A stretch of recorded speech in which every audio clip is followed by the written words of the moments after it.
இந்த உலகில் மொத்தம் 6 கைலாயங்கள் உள்ளன. அவை ஆதி கைலாஷ், கின்னூர் கைலாஷ், மணிமகேஷ் கைலாஷ், ஸ்ரீகாந்த் கைலாஷ், கைலாஷ் மானசரோவர் மற்றும் கைலாயம் ஆகியவையாகும். முதலாவது கைலாஷ் ஆதி கைலாஷ் என்கின்ற சோட்டா கைலாஷ். இது இந்தியாவில் உள்ள உத்தரகண்ட் மாநிலத்தின் சீன எல்லையை ஒட்டிய பகுதியில் உள்ள சின்லா பாஸ் மற்றும் பிரம்ம பர்வதம் என்னும் இடத்தில் அமைந்துள்ளது.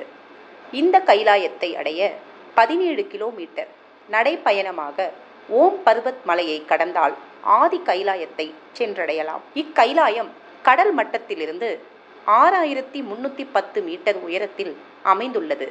இக்கைலாயத்தை சென்னையிலிருந்து சென்று தரிசித்து வர 14 நாட்கள் முதல் 22 நாட்கள் வரை ஆகும். இரண்டாவது கைலாஷ் கின்னூர் கைலாஷ். இந்த கைலாஷ் இந்தியாவில் உள்ள இமாச்சல பிரதேசத்தில் கின்னூர் மாவட்டத்தில் அமைந்துள்ளது. இந்த கைலாஷ் கடல் மட்டத்திலிருந்து 6500 மீட்டர் உயரத்தில் அமைந்துள்ளது. கின்னூர் மலையின் மீது 20 அடி உயரமுள்ள தனி கல்தூணே இங்கு மூலஸ்தானமாக அமைந்துள்ளது. இந்த கைலாயத்தை நாம் தரிசிக்க வேண்டும் என்றால் மிகவும் கடினமான நடைப்பயணத்திற்கு பிறகே தரிசனம் கிட்டும். மூன்றாவது கைலாஷ் மணிமகேஷ் கைலாஷ். இந்த கைலாயமும் இந்தியாவில் உள்ள இமாச்சல பிரதேசத்தில் உள்ள சாம்பா மாவட்டத்தில் அமிர்தசரஸ் அல்லது பதன்கோட்டிலிருந்து 225 கிலோமீட்டர் தொலைவில் இக்கைலாயம் அமைந்துள்ளது. பார்மர் என்கிற மலை அடிவார பகுதியிலிருந்து 26 கிலோமீட்டரை நடைப்பயணமாக மலையேறி சென்றால் மணிமகேஷ் மலையினை அடையலாம். இந்த கைலாஷ் கடல் மட்டத்திலிருந்து 4000 மீட்டர் உயரத்தில் அமைந்துள்ளது. ஒவ்வொரு வருடமும் கிருஷ்ண பகவான் பிறந்த நாள் முதல் ராதை பிறந்த நாள் வரையிலான 14 நாட்களுக்கு மட்டுமே இந்த மணிமகேஷ் கைலாயத்தை தரிசிக்க முடியும். மேலும் காலையில் சூரியன் உதயமாகும் நேரத்தில் மணிமகேஷ் கைலாஷின் பின்புறத்தில் இருந்து வரும் தெய்வக்கண் வடிவ ஒளிபிம்பம் நாம் நிச்சயம் தரிசிக்க வேண்டிய ஒன்றாகும். அதேபோல் இங்குள்ள மணிமகேஷ் ஏரியில் குளிப்பது மிகவும் புண்ணியத்தை தரும். இருக்கின்ற கைலாயங்களிலேயே மிகவும் குறைவான தூரம் கொண்டது இந்த கைலாயம் மட்டுமே. இந்த கைலாய தரிசனத்துக்கு செல்ல ஹெலிகாப்டர் வசதியும் உள்ளது. நான்காவது கைலாஷ் ஸ்ரீகாந்த் கைலாஷ். இந்த கைலாயமும் இந்தியாவில் உள்ள இமாச்சல பிரதேசத்தில் குலு மாவட்டத்தில் அமைந்துள்ளது. இந்த கைலாயம் கடல் மட்டத்திலிருந்து 19000 அடி உயரத்தில் அமைந்துள்ளது. இந்த ஸ்ரீகாந்த் கைலாஷை வருடத்தில் ஜூலை மாதம் 3வது வாரத்திலிருந்து ஆகஸ்ட் மாதம் முதல் வாரம் வரை உள்ள 15-20 நாட்களுக்கு மட்டுமே தரிசிக்க முடியும். இந்த ஸ்ரீகாந்த் மலையின் மேல் 70 அடி உயரமுள்ள சிவலிங்கத்தை தரிசிக்கவே இந்த கடினமான பயணத்தை யாத்ரீகர்கள் மேற்கொள்கின்றனர். ஐந்தாவது கைலாஷ் கைலாஷ் மானசரோவர். இந்த கைலாயம் சீனாவின் கட்டுப்பாட்டில் உள்ள திபெத்தில் அமைந்துள்ளது. கைலாஷ் மானசரோவர் என்று அழைக்கப்படும் இந்த கைலாய மலையே சிவலிங்க வடிவில் அமைந்துள்ளது தனி சிறப்பாகும்.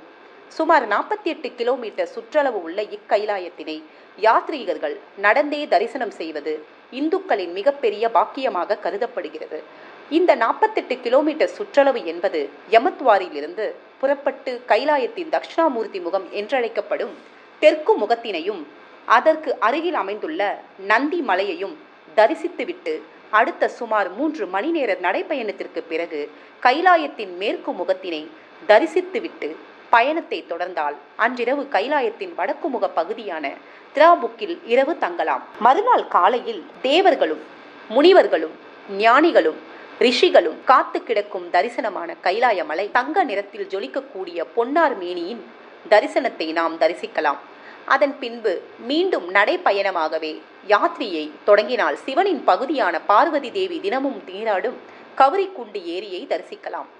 அங்கிருந்து புறப்படுவதற்கு முன் அந்த ஏரியின் புனித நீரை நாம் சேகரித்து வைத்துக் கொள்வது மிக முக்கியமான ஒன்றாகும்.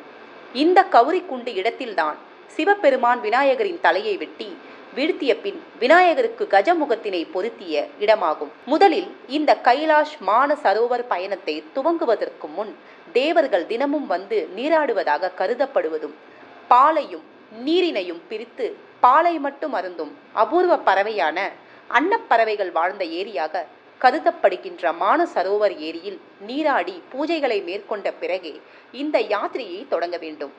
மேலும் இந்த ஏரியிலிருந்து கூழாங்கற்களை எடுத்து வந்து நமது வீட்டில் வைத்து பூஜிக்க சிவபெருமானே நமது வீட்டிற்கு வந்திருப்பதாக ஐதீகம். இந்த மானசரோவர் ஏரியானது உலகிலே அதிக உயரத்தில் அமைந்துள்ள நன்னீர் ஏரியாகும்.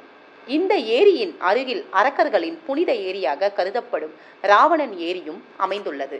6வது கைலாஷ், சிவலோக பதவி என்னும் கைலாயம். இந்த கைலாயமானது உலகின் எந்த மூலையிலும் அமைந்ததில்லை. இறைவனின் திருப்பாத சரணமே இந்த 6வது கைலாயமாகும். மரணத்திற்கு பிறகே இந்த சிவ கைலாயத்திற்கு செல்ல முடியும்.